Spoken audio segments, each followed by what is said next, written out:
ছাত্ৰ-ছাত্ৰীসকল মই মৌচুমী তোমালোক সকলোকে জনাক মৌচুমী ইকো ক্লাছলৈ স্বাগতম জনাইছোঁ। আজি আমি আলোচনা কৰিবলৈ লৈছোঁ BA first semester economics major যিখিনি ষ্টুডেণ্টে এবাৰ ইকনমিক্স মেজৰ ল'ম বুলি ভাবিছা সেইখিনি ষ্টুডেণ্টৰ কাৰণে আজি ভিডিঅ'টো আমি আগবঢ়াইছোঁ। অলৰেডি আমি এই বিষয়বস্তুৰ ওপৰত বহুতখিনি ভিডিঅ' আগবঢ়োৱা হৈছে, বহুতেই ভিডিঅ'খিনি চাইছা বা আমালৈ মেছেজ কৰিছা। তাৰ ভিতৰত তোমালোকৰ মাজৰ পৰা সঘনে আহি থকা কেইটামান মেছেজৰ ৰিপ্লাই হিচাপে আজি ভিডিঅ'টো আগবঢ়ালোঁ। মই আশা কৰোঁ আজিৰ ভিডিঅ'টোৱে তোমালোকৰ যিখিনি ডাউটছ আছে সেই ডাউটছখিনি ক্লিয়াৰ কৰাত সহায় কৰিব।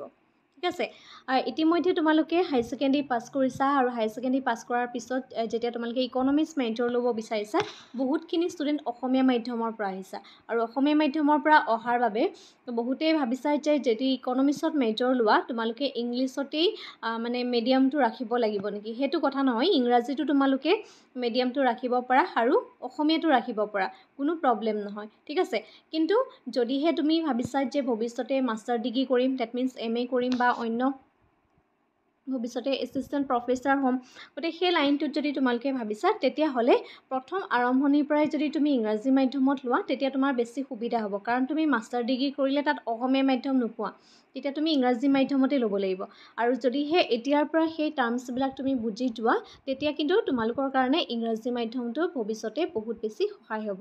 আৰু বাকী অসমীয়া মাধ্যমত ল'লেও কোনো প্ৰব্লেম নহয়, তুমি অসমীয়াত ল'লেও ইকনমিক্সৰ সেই কুৱেশ্যন পেপাৰখন তুমি যেতিয়া কমপ্লিট কৰি থৈ আহিবা তুমি যিমান মাৰ্কছ পাবা ইংৰাজীত লিখিলেও সিমান মাৰ্কছ পাবা, তাত মাৰ্কছৰ কোনো ধৰণৰ প্ৰব্লেম নহয়। ঠিক আছে, সেইটো কথা। ছেকেণ্ড কথাটো হৈছে ইকনমিক্স মেজৰ ল'বলৈ মেথমেটিকেল বেকগ্ৰাউণ্ড লাগিব নেকি। ডেট মিনছ হাই ছেকেণ্ডেৰী তুমি মেথমেটিক্সটো এজ এ ছাবজেক্ট হিচাপে বা ষ্টেটিষ্টিক্সটো এজ এ ছাবজেক্ট হিচাপে লাগিব নেকি।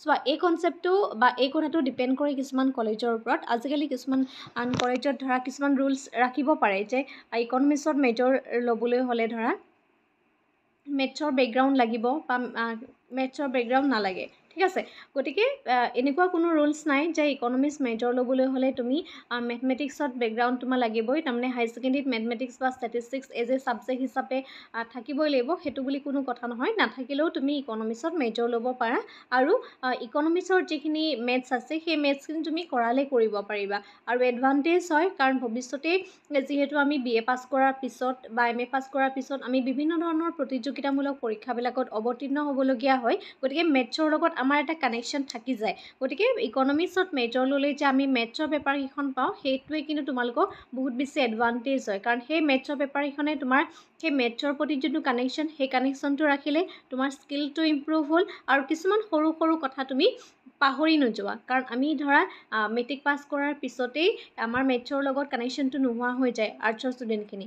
গতিকে যদিহে ইকনমিক্স লোৱা পুনৰ সেই কানেকশ্যনটো তোমাৰ উভতি আহে আৰু তুমি এই কনচেপ্টটোৱে ভৱিষ্যতে তোমাক সহায় কৰিব। ঠিক আছে, নেক্সট ইকনমিক্স মেজৰ ল'লে কি কি সুবিধা হয়।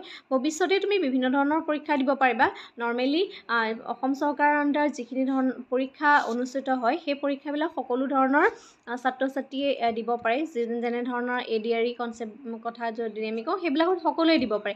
বাকী APSC যিখিনি কনচেপ্ট আছে সেই APSCখিনিতো সকলো ছাত্ৰ ছাত্ৰীয়ে ইকনমিক্স মেজৰ দিব পাৰে, কিন্তু APSC আণ্ডাৰত এনেকুৱা কিছুমান এক্সাম হয় এনেকৈ CDPO হওক, ষ্টেটিষ্টিকেল ইনস্পেক্টৰ হওক, সেই এক্সামখিনিৰ কাৰণে তোমাৰ ইকনমিক্স মেজৰক প্ৰিফাৰেঞ্চ দিয়া হয় বা ইকনমিক্স মেজৰ থাকিলে তুমি সেই জববিলাকৰ কাৰণে এপ্লাই কৰিব পাৰা। গতিকে ইকনমিক্স মেজৰ থাকিলে APSCৰ যোনটো কম্বাইণ্ড কম্পিটিটিভ এক্সাম হয় সেই কম্বাইণ্ড কম্পিটিটিভ এক্সামৰ বাহিৰেও অন্য কিছুমান পৰীক্ষাত তুমি অৱতীৰ্ণ হ'ব পাৰা। ঠিক আছে, এইখিনি বহুত বেছি ইম্পৰ্টেণ্ট আৰু বহুত ষ্টুডেণ্টৰ মেছেজো আহিছে যে যদি ইকনমিক্সটো ফ'ৰ্থ ছাবজেক্ট হয় তেতিয়া মেজৰ ল'লে কিবা প্ৰব্লেম হ'ব নি।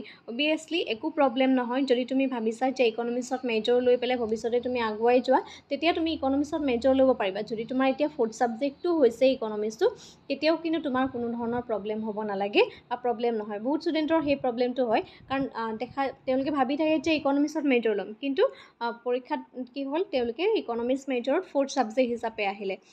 ঠিক আছে, গতিকে ইকনমিক্স মেজৰ তোমালোকে ফ'ৰ্থ ছাবজেক্টতো ল'ব পাৰা, তাত কোনো ধৰণৰ প্ৰব্লেম হ'ব নালাগে। আৰু বাকী ইয়াৰ আগত আমি বহুতখিনি ভিডিঅ' আপলোড কৰিছোঁ, সেই ভিডিঅ'খিনিত আমি বহুত ডিটেইলছত কনচেপ্টখিনি আলোচনা কৰা হৈছে, কিন্তু এইকেইদিন মোলৈ যিখিনি মেছেজ আহিছে সেই মেছেজখিনিৰ আনচাৰ হিচাপে আজিৰ ভিডিঅ'টো মই আগবঢ়ালোঁ। মই আশা কৰোঁ তোমালোকে ইয়াৰ ৰিপ্লাইটো পাইছা আৰু যদি কমপ্লিট আমাৰ লগত কোৰ্চৰ লগত জইন হ'ব বিচাৰিছা স্ক্ৰীনত যোনটো হোৱাটছআপ নাম্বাৰ আছে তাত তোমালোকে কণ্টেক্ট কৰিব পাৰিবা BA ফাৰ্ষ্ট ছেমিষ্টাৰ ইকনমিক্স মেজৰৰ যিখন চিলেবাছ আছে গুৱাহাটী এণ্ড ডিব্ৰুগড় ইউনিভাৰ্চিটি আণ্ডাৰত সেই প্ৰত্যেকটো চিলেবাছৰ ইউনিট ৱাইজ তোমালোকে নোটছ আৰু ভিডিঅ'ছবিলাক লাভ কৰিবা এটা মিনিমাম এমাউণ্টৰ ছাবস্ক্ৰিপশ্যন ফিজ আছে সেই ছাবস্ক্ৰিপশ্যন ফিজটো পে'মেণ্ট কৰাৰ পিছতেই তোমালোকে আমাৰ লগত কমপ্লিট কোৰ্চটো জড়িত হৈ থাকিব পাৰিবা ঠিক আছে আজিলৈ ভিডিঅ'টো ইমানেই ধন্যবাদ